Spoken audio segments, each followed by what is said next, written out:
આપણી પીડા સાંભળવી નથી। હજારો લોકો આજ દુખી છે, પણ એની વાત સાંભળનારું કોઈ નથી ને, એટલા માટે આજે ગુજરાતને આમ આદમી પાર્ટીની જરૂર છે। દોસ્તો, એ મારી વિનંતી છે। આમ આદમી પાર્ટી જનતાની પાર્ટી છે, જનતામાંથી બનેલી પાર્ટી છે। સામાન્ય પરિવારના લોકો આમ આદમી પાર્ટી સાથે જોડાયેલા છે અને સામાન્ય પરિવારના લોકો ભેગા મળી અને ગુજરાતના સામાન્ય આમ આદમીઓના પ્રશ્નોને વાચા આપવાનું કામ કરી રહ્યા છે। ચૈતરભાઈ વસાવા, ઈશુદાનભાઈ ગઢવી, પ્રવીણભાઈ રામ, રાજુભાઈ કરપડા, અમારા યુવરાજસિંહ જાડેજા, આ તમામ આગેવાનો સાવ સામાન્ય પરિવારમાંથી આવે છે। સામાન્ય પરિવારમાંથી આવતા લોકોએ એક બીડું ઝડપ્યું છે કે ગુજરાતના છેવાડાના માણસનો અવાજ બનવું છે, છેવાડાના માણસના પ્રશ્નો માટે લડવું છે। એવી નેમ સાથે અમે બધાય લડીએ છીએ, આગળ વધીએ છીએ, સંઘર્ષ કરીએ છીએ। પણ ભાજપના પેટમાં તેલ વેડાય છે, ખોટી એફઆઈઆરો કરી અને જેલમાં પૂરવાનું કામ કરે છે। એ જેલથી પણ ડર્યા વગર જે લોકો કામ કરે છે ને, એ આમ આદમી પાર્ટીના યુવાનોને તમારા આશીર્વાદની જરૂર છે। દોસ્તો, આજે ગુજરાતમાં બે પ્રકારના નેતાઓ છે। એક કે જેને જેલમાં ન જવું હોય એ ભાજપમાં જાય છે, અને જેને ભાજપમાં ન જવું હોય એ ભાજપની તાનાશાહીની જેલમાં જાય છે। દોસ્તો, અમે જેલથી નથી ડરતા, ખોટી એફઆઈઆર ખોટા કેસથી નથી ડરતા, કેમ કે અમારે સત્તા નથી જોતી, પણ સામાન્ય માણસનો અવાજ સાંભળવામાં આવે એ અમારી લાગણી છે। મિત્રો, હું પોતે પોલીસ કોન્સ્ટેબલ હતો, 2015 સુધી પોલીસ ખાતામાં હતો। મેં જોયું કે કેટલો અન્યાય, કેટલો અત્યાચાર, કેટલું શોષણ, ખાલી જનતાનું નહીં, પોલીસ વાળાનું। મેં વિચાર્યું કે રસ્તો બદલવો પડશે, અને મેં રસ્તો બદલ્યો। હું રાજનીતિમાં આવ્યો, આમ આદમી પાર્ટીમાં જોડાણો, સંઘર્ષ કરતો ગયો। અનેક એફઆઈઆર થઈ, જેલમાં પૂર્યો, માર માર્યો, અમારી ગાડીઓ પર હુમલા થયા, પથ્થરમારો થયો, અમારી સભાઓમાં આવીને ડિસ્ટર્બ કરવાની કોશિશ કરી, સોશિયલ મીડિયા પર અમારી બદનામી કરી, બધું જ સહન કર્યું। શું કામ? કેમ કે મનમાં એક લક્ષ્ય છે કે આપણે ગુજરાતના છેવાડાના માણસ માટે કંઈક સારું થાય એવું કામ કરવું છે। અને લક્ષ્ય હતું એટલે જેલે સહન કરી, ગાળો સહન કરી, પણ જનતા મહાન છે। જે માણસ જનતા માટે લડે છે અને જનતા નિરાશ નથી કરતી, આજે મને ધારાસભ્ય જનતાએ બનાવ્યો છે। દોસ્તો, હું કોન્સ્ટેબલ હતો અને આજે ધારાસભ્ય છું, પણ મારી લડાઈ આમ આદમી પાર્ટીના તમામ કાર્યકર્તાઓની લડાઈ ધારાસભ્ય બનવાની નથી। સમાજના છેવાડાના માણસને, આમ જનતાને એના અધિકાર મળે, હક મળે, એ માટેની આ લડાઈ છે। તમે વિચારો કે અરવિંદ કેજરીવાલની સરકાર દિલ્હીની અંદર શાનદાર શિક્ષણ વ્યવસ્થા કરી, એક બાળકને ભણવા માટેની ઉત્તમ તક મળે એવી વ્યવસ્થા કેજરીવાલે દિલ્હીમાં કરી। ભગવંત માન સાહેબે આમ આદમી પાર્ટીની સરકારે પંજાબમાં કરી। ગુજરાતની હાલત જુઓ કે ગુજરાતના તમામ શહેરોમાં બાળકને ભણાવવા માટે થઈને લોકો લેણામાં ઉતરી જાય છે। જો છોકરાઓને સાયન્સ ભણાવવું હોય, એન્જિનિયરિંગ કરાવવું હોય કે બીજા ત્રીજા કોઈ સારા ઉચ્ચ કોર્સમાં MBA BBA કરાવવું હોય, તો આજ મા બાપ લેણામાં ઉતરી જાય છે, લોનો લેવી પડે છે ભણવા માટે। વિચાર કરો કે દુનિયાના તમામ દેશોની અંદર જે તે દેશોની સરકાર પોતાના બાળકોને સારું ભણતર ભણાવે છે, પણ આપણા ભારત દેશનું દુર્ભાગ્ય જુઓ કે કેવી સરકાર અને કેવા નેતાઓ છે કે ભણતર જેવી બાબતોની પણ લોન લેવી પડે છે, લોન લઈને છોકરા ભણાવવા પડે છે। આ પરિસ્થિતિ ગુજરાતની અંદર થઈ છે। સરકાર આપણા છોકરાને ભણાવી તો નથી શકતી, પણ કમસે કમ ડ્રગ્સનું દૂષણ દૂર નથી કરી શકતી। તમે લોન લઈને છોકરા ભણાવો। આ ભાજપના પાપે ગુજરાતના એક વિસ્તારોની અંદર અત્યારે ખુલ્લેઆમ ડ્રગ્સ ને દારૂ વેચાય છે। અનેક પરિવારોના યુવાન વયના છોકરા છોકરીઓ છે, એનું જીવન બરબાદ થઈ રહ્યું છે, એમનું ફ્યુચર બરબાદ થઈ રહ્યું છે, એમનું ભવિષ્ય બરબાદ થાય છે। સરકારના પેટનું પાણી નથી હલતું। હમણાં અમે બધાએ વિરોધ કર્યો ડ્રગ્સનો અને દારૂનો, તો હામો અમારો વિરોધ કર્યો। તમે બધા વિચારો કે ગુજરાતમાં ડ્રગ્સ વેચાય એ વ્યાજબી વાત છે કે ગેરવ્યાજબી વાત છે? કયો છે બધા મને? ડ્રગ્સ વેચાય સારું ગણાય કે ખરાબ ગણાય? દોસ્તો, સરકારની તાકાત તો એવી છે કે તમે કોરોના ટાઈમે મોઢા ઉપર માસ્ક પહેર્યા વગર નીકળો ને તોય પોલીસ પકડી લેતા। માસ્ક પહેર્યા વગરનો માણસ એ પકડાઈ જતો હોય તો ડ્રગ્સ વેચનારા નહીં પકડાતા હોય? નથી પકડાતા. હપ્તા ઉપર સુધી જાય છે દોસ્તો. જેના પરિવારની અંદર આ ડ્રગ્સનું દૂષણ આવ્યું અને જેના બાળકોની અંદર આ ખરાબ કુટેવ આવી, એ પરિવાર જાણે છે કે કેટલી બધી તકલીફો પડે છે. અનેક એવી મહિલાઓ છે જે નાની ઉંમરમાં વિધવા બની છે. એનું એક જ કારણ કે પુરુષો ઝેરી કેમિકલ વાળો દારૂ પી અને નાની ઉંમરની અંદર ગુજરી ગયા. બાળ બચ્ચાઓ રખડી પડ્યા, એમનો પરિવારનું ભરણ પોષણ અટવાઈ ગયું. પણ ભાજપની સરકારના પેટનું પાણી નથી હલતું કે આ દૂષણ બંધ કરવામાં આવે. મિત્રો, આમ આદમી પાર્ટી તમારી પાસે એક આશા રાખે છે કે તમે અમારી ચિંતા કરો કે ન કરો. ભૂપાલ ઇટાલિયા કે આમ આદમી પાર્ટીની ચિંતા ભલે ન કરો, પણ તમારા પોતાના પરિવારની સંતાનોની ચિંતા કરતા હોય તો એક વખત આ ભાજપને ગુજરાતમાંથી ભગાડવાની જરૂર છે દોસ્તો. નહીતર આપણને ભરખી જશે. અમે તો શું, અમે તો લડીએ છીએ, લડતા રહીશું, જેલમાં રહીશું કે રોડ ઉપર રહીશું, એની કોઈ ચિંતા નથી. પણ કલ્પના કરો કે એક ગરીબ સામાન્ય સાધારણ પરિવારના બાળકને કે દીકરા દીકરીને જો કોઈ ખોટી લત લાગી, એનો હાથ કોણ પકડશે? એને કોણ ટેકો આપશે? અને કોઈ નાની ઉંમરમાં કોઈ બેન દીકરી વિધવા બનશે તો એનું ભરણ પોષણ ગુજરાતમાં કોણ કરશે? સરકારને તો સહેજે શરમ નથી. હું તમને એક દાખલો આપું કે ગુજરાતમાં વિધવા સહાય યોજના આલે છે. એક 1200 રૂપિયા મહિને સરકાર આપે છે. પણ એનું ફોર્મ ભરવા જઈએ ત્યારે એની અંદર આ સિક્કો મરાવો, આ લગાવો, આ લગાવો, તે લગાવો, સોગંદનામું કરાવો. એની અંદર બધી બહેનો સાંભળજો કે બીજા લગ્ન કર્યા નથી એવું પ્રમાણપત્ર જોડવું પડે છે.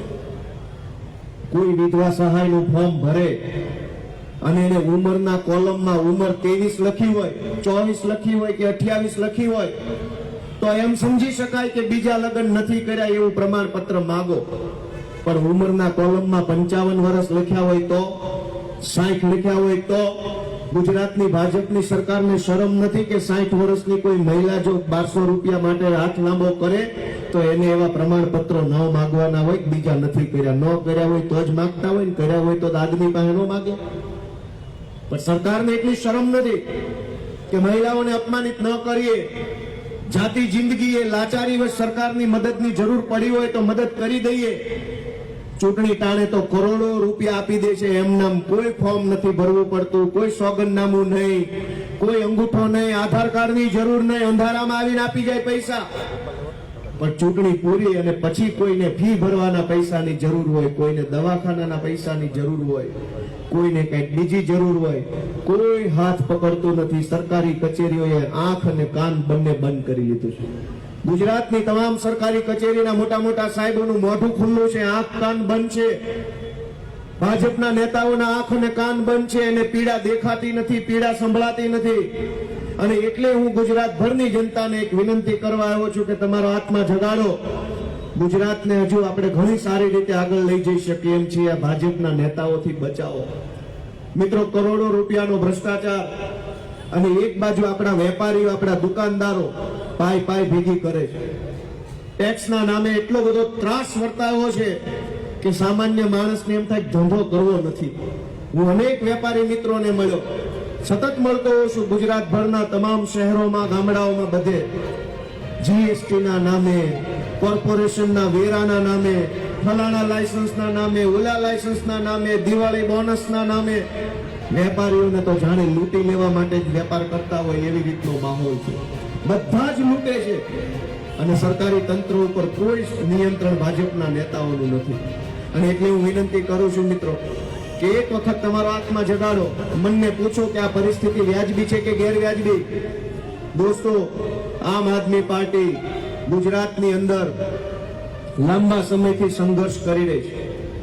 શરૂઆતમાં એવું કહેવાતું હતું કે ગુજરાતમાં ત્રીજી પાર્ટી નહીં હાલે. અનેક લોકોએ મેણા ટોણા માર્યા. હું જયારે 2020માં આમ આદમી પાર્ટીમાં જોડાયો, જામનગરમાં એ સભા કરી હતી બાપુના ઓલા ઉપર, કારખાના ઉપર, ઠંડા પીણાની ફેક્ટરીમાં. એ દિવસે લગભગ 150 થી 200 કાર્યકર્તા આવ્યા હતા આમ આદમી પાર્ટીની મિટિંગમાં. અને એ વખતે યુવા જોડો અભિયાન હતું. ત્યારે હું નવો આમ આદમી પાર્ટીમાં જોડાયો. હજારો લોકો એમ કહેતા હતા કે ત્રીજો પક્ષ નહીં ચાલે, ત્રીજો પક્ષ નહીં ચાલે.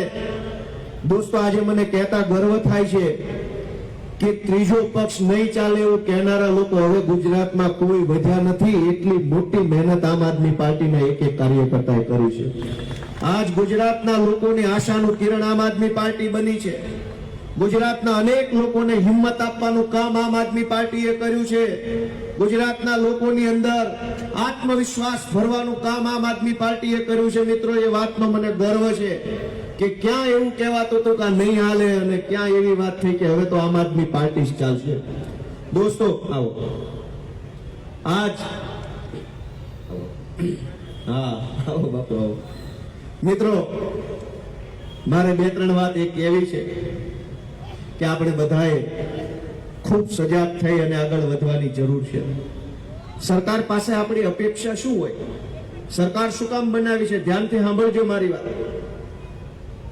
કે સરકાર પાસેથી આપણી એટલી જ અપેક્ષા હોય કે આપણા જીવન જરૂરી અધિકારો આપણને મળે. પણ ગુજરાતની પરિસ્થિતિ જુઓ કે સરકારે સારી સરકારી શાળા ન બનાવી તો લોકોએ શું કર્યું? કંટાળીને, થાકીને, હતાશ થઈને કે મેલ લપ પડતી સરકારની કંઈ ન જોઈએ સરકારનું, લોકોએ પોતપોતાની જ્ઞાતિ પ્રમાણે, સમાજ પ્રમાણે, ધર્મ પ્રમાણે પ્રાઇવેટ શાળાઓ, કોલેજો, હોસ્ટેલો ખોલી નાખી કે સરકારની શાળાની રાહે રહીશું તો છોકરા ભણ્યા વગરના રહેશે. હજારો પ્રાઇવેટ શાળાઓ સમાજને ખોલવી પડી. સરકાર પાસેથી આશા હતી કે દવાખાના બનાવે, આપણે બીમાર પડીએ તો સારી સારવાર અપાવે. સરકારે દવાખાનાના ઠેકાણા ન રાખ્યા તો લોકોએ પોતપોતાની જ્ઞાતિના, સંસ્થાના, ટ્રસ્ટના, એનજીઓના દવાખાના ખોલી નાખ્યા કે સરકારની લપમાં નથી પડવું, હાલો આપણા ટ્રસ્ટનું દવાખાનું રાહત દરની સારવાર આપશું. લોકો સરકારની બસની રાહ જોતા હતા. સરકારે બસ ન મોકલી તો લોકોએ પ્રાઇવેટ બસો ચાલુ કરી દીધી. કાલાવાડ જવું, જામજોધપુર જવું, ખંભાળિયા જવું છે, પ્રાઇવેટ બસોમાં બેસો ને જલ્દી પહોંચો. સરકારે ટપાલ ન મોકલી, લોકોએ કુરિયર ચાલુ કર્યા, કુરિયરમાં આપવાનું કામ ચાલુ થઈ ગયું. દોસ્તો, સરકારે જે સુવિધા આપવાની હતી એ ન આપી તો લોકોએ એનો રસ્તો કાઢી લીધો. પણ સરકારની પોલીસ તમારી એફઆઈઆર ન લખે તો જ્ઞાતિનું પોલીસ સ્ટેશન ખોલી શકશો? તમે જ્ઞાતિની શાળા બનાવી શકો, જ્ઞાતિનું દવાખાનું બનાવી શકો, જ્ઞાતિ મંડળની બસ ચાલુ કરી શકો, પણ જ્ઞાતિ મંડળ કે સમાજ કે એનજીઓ ના નામે મામલતદાર ઓફિસ ખોલી શકશો? હા કે ના કયો મને? તમે સરકારે કરવાના બધા જ કામ કરી નાખ્યા, પણ હવે તમારાથી નથી થાય એવા કામ બાકી રહ્યા છે. સરકાર એમાંય નિષ્ફળ ગઈ છે, એટલે તમારો આત્મા જગાડો એ વિનંતી છે. દોસ્તો, એનજીઓ નું, ટ્રસ્ટ નું કે જ્ઞાતિનું દવાખાનું, શાળા, બસ બધું જ કરી શકાય, પણ એનજીઓ દ્વારા રોડ ન બનાવી શકાય. એનજીઓ દ્વારા મામલતદાર ઓફિસ નહીં ખોલી શકાય. એનજીઓ દ્વારા વોર્ડ ઓફિસ નહીં ખોલી શકાય. એ તો સરકાર જ ખોલી શકે. અને સરકારની મામલતદાર ઓફિસ, સરકારનું પોલીસ સ્ટેશન, સરકારની વોર્ડ ઓફિસ જોવો શું હાલત. સામાન્ય માણસને જાતાય ડર લાગે. વોર્ડ ઓફિસ હોય કે પોલીસ સ્ટેશન, તમે તમારા દિલ ઉપર હાથ રાખીને વિચારજો કે ગુંડાઓ આત્મવિશ્વાસથી ત્યાં જઈ શકે છે કે સામાન્ય માણસ? ગુંડાઓ, માફિયાઓ, બે નંબરિયાઓ, તોડબાજો સરકારી ઓફિસમાં વટથી જાય છે, છાતી કાઢીને જાય છે, અને ગરીબ માણસ બીતો બીતો આમામ કરતો જાય છે, મને કઈ કઈ નહીં દે, કઈ નહીં દે, કઈ નહીં દે. મારી વાત સાચી છે કે ખોટી? બુટલેગરો વટથી જાય છે પોલીસ સ્ટેશનમાં, પણ સામાન્ય માણસને ફરિયાદ લખાવી હોય ને તો 10-15 લોકો હારે લઈને જવું પડે છે. મારી વાત સાચી છે કે ખોટી? કહો તો ખરા.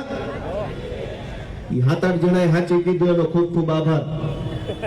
મિત્રો, તમે એક વાત વિચારો કે ગુજરાત આખાના પોલીસ સ્ટેશનોમાં કોઈ ગરીબ માણસે, કોઈ સામાન્ય માણસે, કોઈ નિર્દોષ માણસે, કોઈ પીડિત વ્યક્તિએ ફરિયાદ લખાવવા જવું હોય એકલો નથી જઈ શકતો.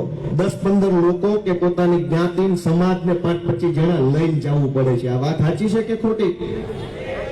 પોલીસ સ્ટેશનમાં એકલા નથી જઈ શકાતું. અને ટોળું ન લઈ જાઓ તો તમારી કોઈ વાત સાંભળતું નથી. 10-15-20-25 લોકો ન લઈ જાઓ તો તમારી કોઈ વાત નથી સાંભળતું. વિચાર કરો, એકલા માણસનું કોઈ વજન નહીં, એકલા માણસની કોઈ ઇજ્જત નહીં, એકલા માણસની કોઈ આબરૂ નહીં. ટોળું લઈને જવું પડે, 50-100 લોકો લઈ જાવી, ત્યારે તો ખાલી વાત સાંભળે.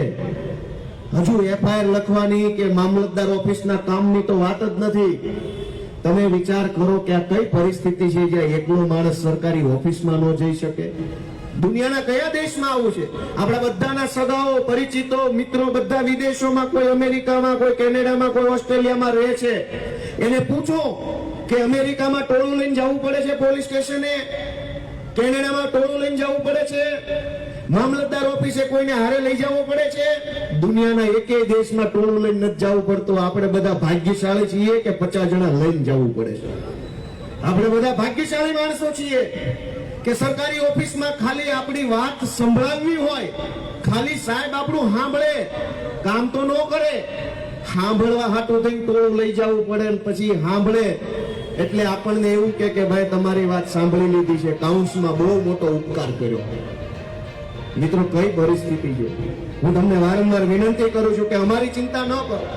ગોપાલ ઇટાલિયા ઉપર બિલકુલ રહેમ ન કરતા, ગોપાલ ઇટાલિયા ઉપર દયા ન ખાતા, પણ તમારા પોતાના ઉપર, પોતાના બાળકો ઉપર, પોતાની માલ મિલકત ઉપર, અધિકારો ઉપર તો થોડીક દયા ખાજો કે આવી હાલતમાં નથી જીવવાનું, આનાથી ઘણું સારું જીવી શકાય.